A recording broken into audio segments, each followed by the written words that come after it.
Aten who's doing always the singing for our Mass. Please refer to this booklet for our songs, so 117, 115, and 85 po, for us to join in singing. Happy greetings po sa inyong lahat at thank you very much for coming to our Mass. I know madami may mga sakit and flu, so iwas beso-beso muna po tayo mamaya para huwag tayo including me. So this Mass is being offered for Thanksgiving from Flor Angel Cruz, Sonia Cruz, Linda De Lupang, Beth Demetrio and family,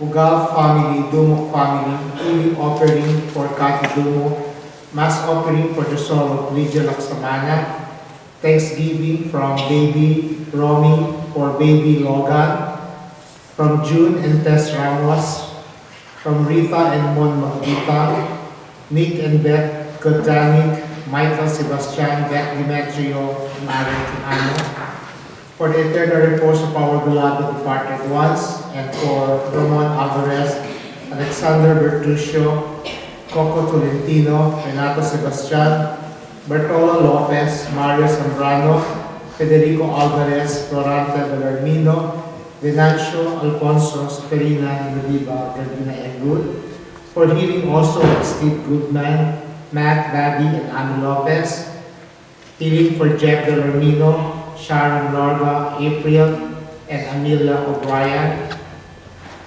and for Thanksgiving anniversary offering for Mon and Rita Magdita. And of course, this Mass is being offered for all of us gathering this morning. We are so thankful for Father Joey Macau, who is with us to celebrate our Mass.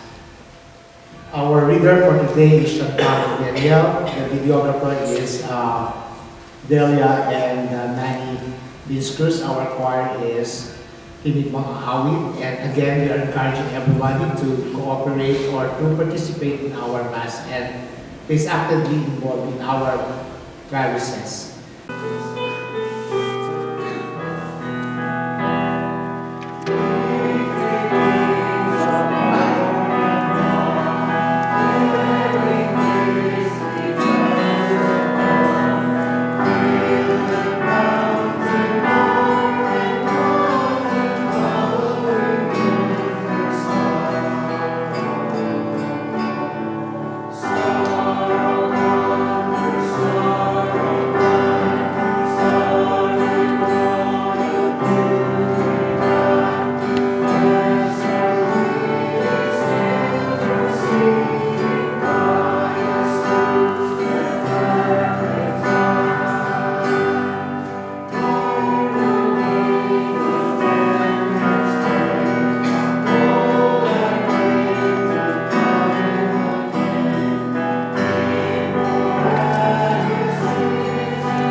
Espiritu Santo. Amen. Pagpalain ng Diyos na nagsugo ng kanyang anak upang iligtas ang lahat ng tao.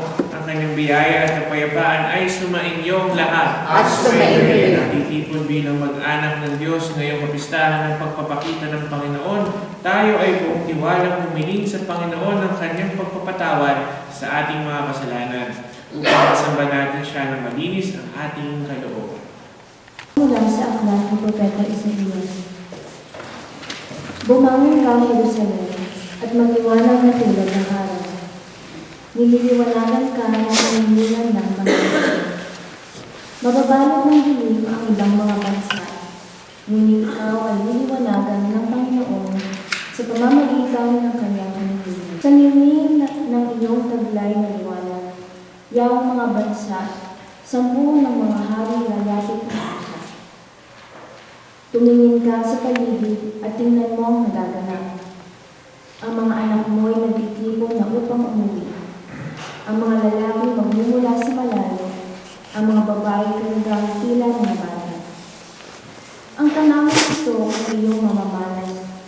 ikaw ay sisiya. Sa iyong damdamin, pawang kagalakang yaong madarama. Pagkat ang yaman ng karagatan iyong matatama. At ang kayamanan ng maraming bansa ay makakamtan mo. Maraming pangkat na nakakasakay sa kamelyo ay darating mula sa Madian at Eva.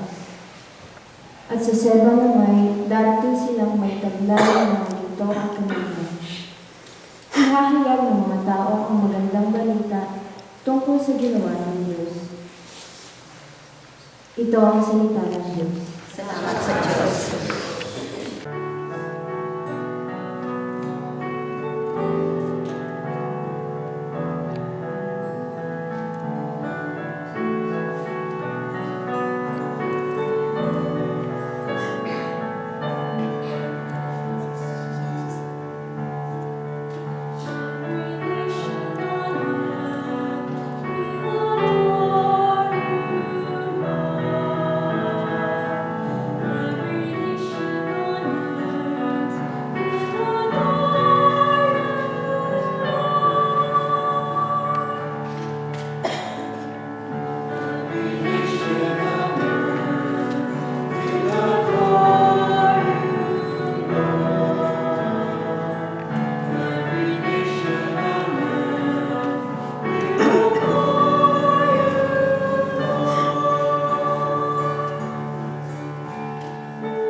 Pagbasa mula sa sulat ng Apostol San Pablo sa mga taga-Efeso.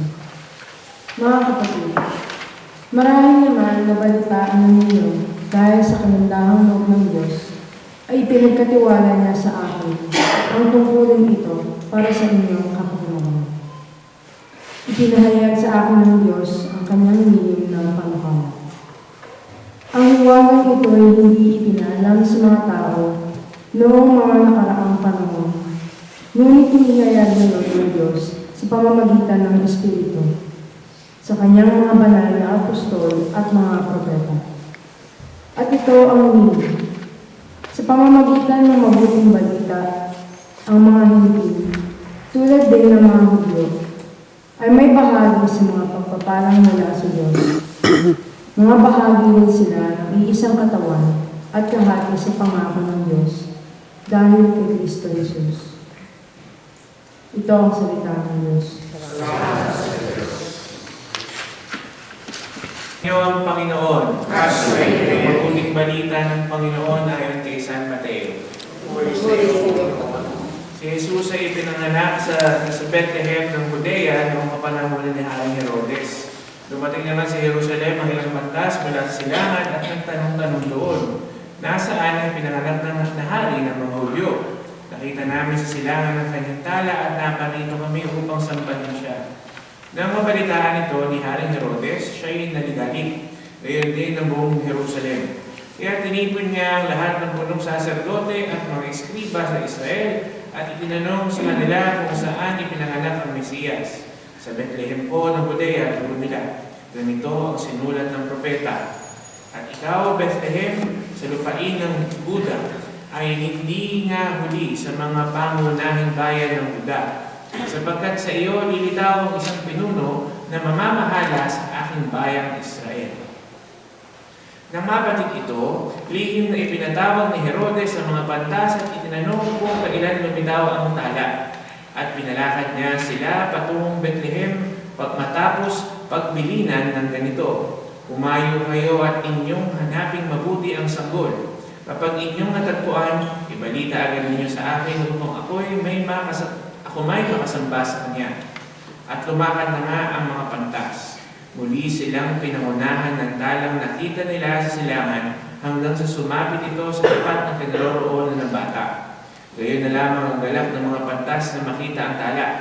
Pagpasok sa bahay, nakita nila ang bata sa piling ng kanyang inang si Maria. Lumapit sila at nagpatirapa at sinamba ang bata. Binuksan nila ang kanilang mga sisidlan at inihandog sa kanya ang dala nilang ginto, kamaniyang at mira. Nang sila na sinabi sa kanila ng Diyos sa pamamagitan ng panaginip na huwag na silang bumalik kay Herodes, kaya nag-iba na sila ng daang pauwi. Mga minamahal ng kapatid, ang mabuting balita ng Panginoon. Kamusta po ang inyong Pasko? Siguro ang liwanag ng bahay ninyo, ano? Oo, doon po sa amin sa Totowa, may mga bahay doon. Pag Christmas season na, akala mo spaceship. Puro ilaw. Ang kulang nila lumipad. At Happy New Year po sa inyo. Happy New Year. Hopeful ba tayo sa 2026? Opo, ako rin. No? We are full of hope. At sana nagdadasal kayo yung mga expectations natin. Diba? Yung mga parang resolutions na rin. Diba? Yung sana ako, nagdadasal ko. Sana mabuo. Yung mapuno yung aming simbahan kada linggo. Yung bang starting ng buong nila. Ang ganda nun. Hindi parang uuga-uga kami sa loob. Ganun. Pangalawa ko rin hiling sa bagong taon, mga kapatid. Sana mas active ang mga taong nagsisimba sa ating mga simbahan. Pag sinabi natin, sumainyo ang Panginoon, At sumainyo. o diba? Magbigayan kayo ng payapaan sa isa't isa. Sige nga, subukan natin. Sabihin natin, peace be with you sa isa't isa. O diba? Pangarap ko rin yung pangatlo, maging masunurin ang mga Katoliko. Kung ano man na marinig nila sa pulpito galing sa Santo Papa, sana maniwala sila sa puso nila at sa isip. No? Ngayon, no, sa panahon ng Pasko, nasa Christmas season pa rin naman tayo, we celebrate the feast of the Epiphany of Jesus. No? At ano ba ang Epiphany? Sa English, manifestation. No? Manifestation. Pag tinagalog mo, mas nakikinig kayo lahat ng Tagalog? O pag hindi nakikinig na Tagalog, translate ko na lang. Sa Tagalog kasi mas masakit yung mas malakas yung impact eh. Paglalantad, pagbubulgar, paglalaglag. Kaya tinawagan ko yung kaibigan kong pari kanina, Father, kamusta ang paglalaglag mo? Dapat okay naman, di pa ako ready. Ito yung paglalantad ng Diyos. No? At pwede natin sabihin, naglantad ang Panginoon sa ating lahat. No? Doon sa tatlong presents ng mago. No? Ginto, dahil siya ay hari. Frankincense, dahil siya ay Panginoon, at yung usok na natin ginagamit sa insenso ay simbolo ng kanyang pagiging Panginoon. At pangatlo, ito yung mira. Ano ang mira? Ito yung ginagamit sa patay. Simbolo ng kanyang misyon sa lupa na isang araw, itong batang ito na kinakayod pa lang ng kanyang ina ay mamamatay dahil sa ating mga pagkakasala. No? At ang pinakamagandang epifanyo na simbolo na narinig natin sa banal, sa mabuting balita ngayon ay ang tala na nagpakita sa tatlong hari. No? Liwanag. Liwanag sa harapan ng kadiliman. Liwanag na nagbibigay kapangyarihan sa gitna ng takot. Liwanag na nagbibigay buhay. At ang nakakita nito at ang nakaramdam nito ay yung mga banyaga. Hindi Hudyo, hindi taga sa kanila, kundi mga banyagang mago. No? Kaya ang layo ng nilakad nila. Actually, nakakamil sila, pero mabagal pa rin yun. Di ba? Nakapagod yun. Nagpakita ang tala sa tatlo sa pamamagitan ng tala. Ang liwanag pala. Ito ang nagbibigay sa atin ng pag-asa. Ang liwanag na ito ang nagbibigay sa atin ng buhay. Ang bida kasi dito sa gospel, yung tatlong mago. Diba? Walang masyado tayo pang narinig kay Jesus. Di ba siya sasalita yung bata pa siya? Pero yung tatlo, tsaka si Herodes, diba? May bida, may kontrabida. Pero ano ang maiuuwi natin dito sa mensahe ng mabuting balita sa ating lahat? Unang-una, the light must lead us to humility. Kababaang loob. Diba? Pag sinabi natin may tagapagligtas, parang iisipin natin superhero. Diba? Napaka-macho. Diba? Malaki katawan, may espada. Yan ang pag-inom sa comics na lalabas. Pero saan nagpakita ang tagapagligtas ang totoong liwanag? Sa sanggol. Hindi sa palasyo, kundi sa maliit na tahanan ng banal na pamilya. Pinapaalala sa atin ng mabuting balita, mga kapatid, na mararamdaman o makikita natin ang liwanag kung tayo ay mababang loob. Hindi dahil sa kapangyarihan at karangyaan, kundi sa kababaan ng loob. If you're humble, God will be with you. And He will shine His light on you. Pangalawa, ang liwanag ng Panginoon will expose us. Ibubulgar ka ng liwanag ng Diyos. Kaya di ba nung nalaman nila na pinanganak na ang sanggol, anong ginawa ni Herodes? Di ba napraning? Kung ano-ano ang ginawa? Yung kasi siya. Diba? Anong ginawa ng mga mago? Dahil sila ay wise, natuwa sila. Nagalak ang kanilang mga puso. At ang liwanag ng Panginoon also, it calls us to conversion. Diba? Nung nakita ng tatlong hari, nakita ng tatlong mago, na, pare, na naginip ka rin ba? Oo. Ano ba naginip mo? May anghel eh. Sabi, wala daw tayong bumalik kay Herodes. Totoo kaya yun? Totoo yun. Umiba na sila ng daan. It symbolizes conversion.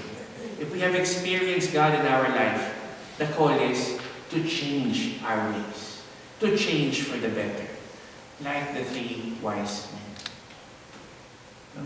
At lagi natin tatandaan, mga kapatid, habang ang tala, hindi naman nagtatagal. Diba? Gabi lang natin siya nakikita. Silent night, in the silence of the night, doon natin nakikita ang tala.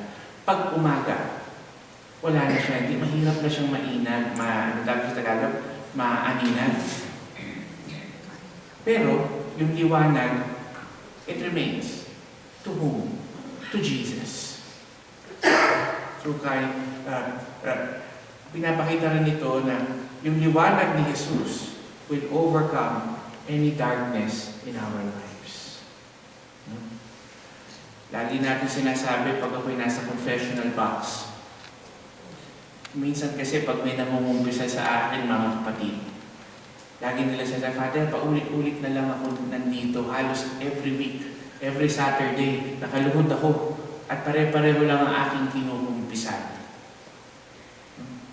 Di na ata ako magbabago. Nawawala na tayo ng pag-asa. Siyempre, ang sasabihin ko sa kanya, hindi ko naman pwedeng bantayan yun. Hindi ko naman pwedeng, sige, dito ka tumira sa kumbento namin. Para pagka darating yung temptation, Feel ka, diba? Hindi pwede yun eh. Kailangan natin magtiwala sa liwanag ni Jesus.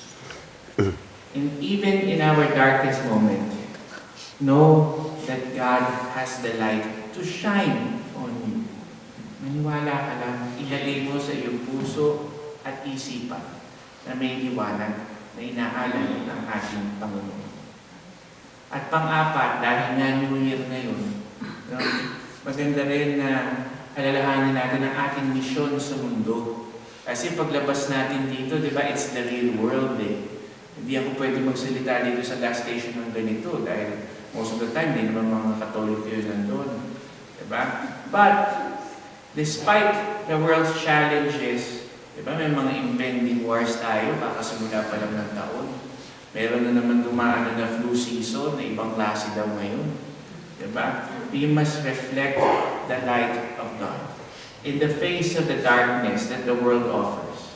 May we never forget that we must radiate the light of God to the world. Provide the hope, provide the kindness, provide the humility, the generosity that will make your world bright. Gusto natin blooming tayo. Diba? Sino gustong gumanda? O maganda na kayo. But I don't need it. Gusto natin blooming tayo. Alam niyo ho, ito isang experience ko. Hindi na ako kasi bumalik sa holy face. Kasi yung aga ng simbang gabi doon, alas 5. Nagmisa ako doon ng first year ko, hindi ko maalala kung anong ginawa ko kasi nakantok ko eh. Pag-uwi ko naman, nagmisa pa ako kanya, sure. No? Pero naalala ko po, nung unang misa ko doon, ang dami nagsimba, lahat sila, most of them, hindi naman lahat sila, most of them nurses. Galing sila ng 10, 8, 12-hour shifts. Diyos ko po. No? Pero pag nakita mo, hindi mo halata na galing sa shift. Fresh na fresh. Ang gaganda nila. Baka iba sa inyo, nandun pa nun eh. Hindi ko na maalala kasi nga mga ako sa kanila. Bakit? Because they come to worship. They come for the light. They reflect and radiate with God's brightness. Malapit sila kasi sa Diyos eh. Kaya sila maganda. No? Mga kapatid, dali natin ang liwanag ng Diyos sa ating buhay. Sana itong liwanag na ito na dala-dala natin ay maka-apekto saan man tayo dalhin ng Diyos. Nawa manatili siyang maliwanag na tanda ng pag-ibig ng Diyos sa lahat. Manalangin tayo. Para sa Santo Papa at lahat ng mga pinunong espiritual, nawa ang kanilang mga turo at halimbawa ay maging parang mga talang namamatnubay sa mga tao tungo kay Jesus. Manalangin tayo.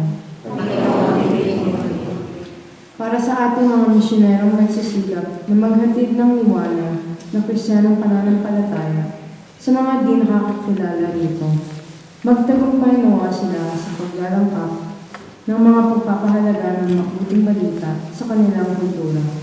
Manalangin tayo. Para sa bawat isa sa ating naririto ngayon, nawa sumunod tayo sa paggabay ng salita ng Diyos na ipinahahayag ng simbahan. Manalangin tayo.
The choke po is, alam niyo na po yung formula, no? 20, tapos yung 3 kings, CMB, Casper, Baltasar, and Melchor. So C plus B plus M, then 26. So 20, C plus M plus B, 26. May chalk na po doon, and then meron din po yung formula on how we're going to pray for that. And again, thank you very much for attending our First Filipino Mass. And would like to announce also in behalf of my pastor, who will be on sabbatical leave starting next week. And he will be back probably by April. So let's pray for him that he may be able to go back again to Sacred Heart. While he was away, a Filipino priest is being assigned as a OIC administrator, which is Father Cirilo Cabinas. So you will see him more here, and some Filipino priests also. So let's continue to pray our priests, especially my pastor, Father Pavel, Father Joey, and all the rest of the Filipino priests in our diocese. And also please include us, the acolytes and the diaconate candidates, that we may be able to be ordained on January 30. So thank you very much for all the prayers, support, and assistance that you've been extending to me. And don't worry, I'll be assigned also to the Sacred Heart and any other parish. So those who are celebrating their birthdays, please come forward. I know there's a good time to celebrate the anniversary, so please come here for special blessings. Birthday celebrants, anniversaries, please come forward for a special blessing. Excited pa naman ako.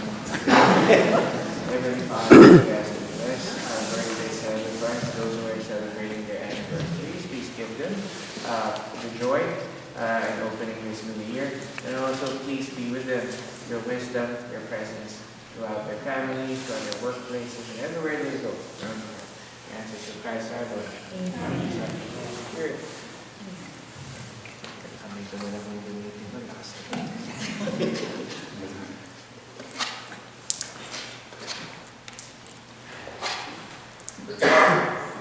Okay, balakbakan po natin.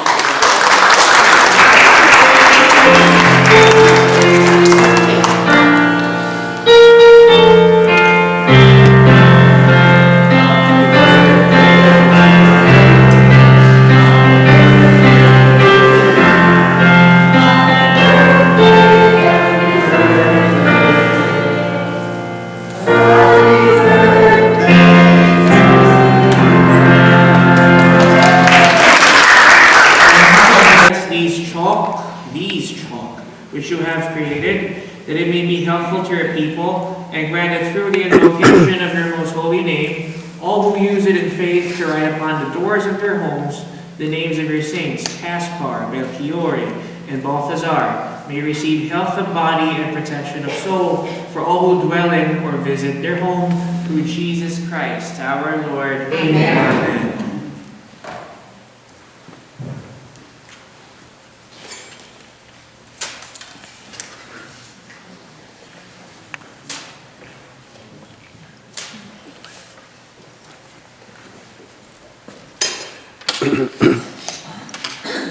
Let us pray. Manalangin tayo. Ama namin mapagmahal, pangunahin mo kaming lagi sa iyong liwanag upang ang niloloob mong aming pinagsuluhan ay mapakinabangan namin ng marapat at lubusan. Sa pamamagitan ni Jesucristo kasama ng Espiritu Santo, magpasawalang hanggan. Amen. Sumainyo ang Panginoon. Amen. Siyo po kayo habang iginagawad ang pagbabasbas. Ang inyong tugon ay amen. Buhat sa dalig, tinawag kayo ng Diyos sa kanyang liwanag. Nawa malasap ninyo ang kanyang kabutihan at tumatag nawa kayo sa inyong pananalig, pag-asa at pag-ibig. Amen. Sinundan ng mga pantasantala at natagpuan nila si Kristong liwanag na buhat sa liwanag. Bilang mga tagasunod ni Kristo, nawa gawin niya kayong ilaw ng inyong kapwa. Amen. Matulad nawa kayo sa patuloy na pananalig at pagkabukas palad ng mga pantas at pagpalain kayo ng presensya ng Panginoon. Amen. At pagpalain kayo ng makapangyarihang Diyos, Ama, Anak at Espiritu Santo. Amen. Mayo kayo sa kapayapaan upang ipamahagi ang liwanag at pag-ibig ng Panginoon. Salamat Salamat sa Diyos.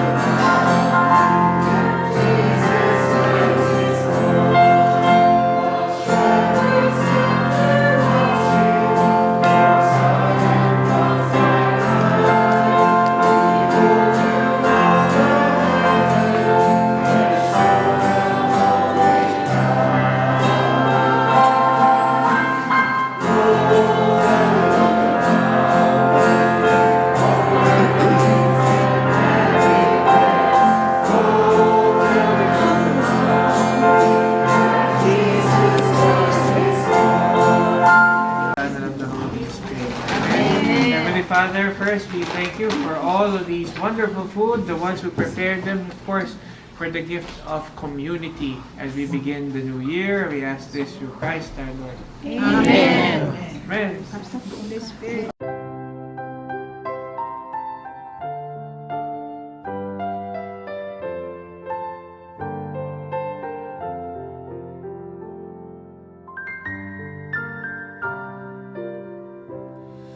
Come back to me with all your heart. Don't let fear keep us apart.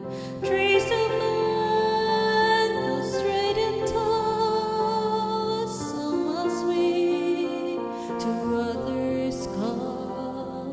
Long have I waited for your coming home to me and living deeply our new life.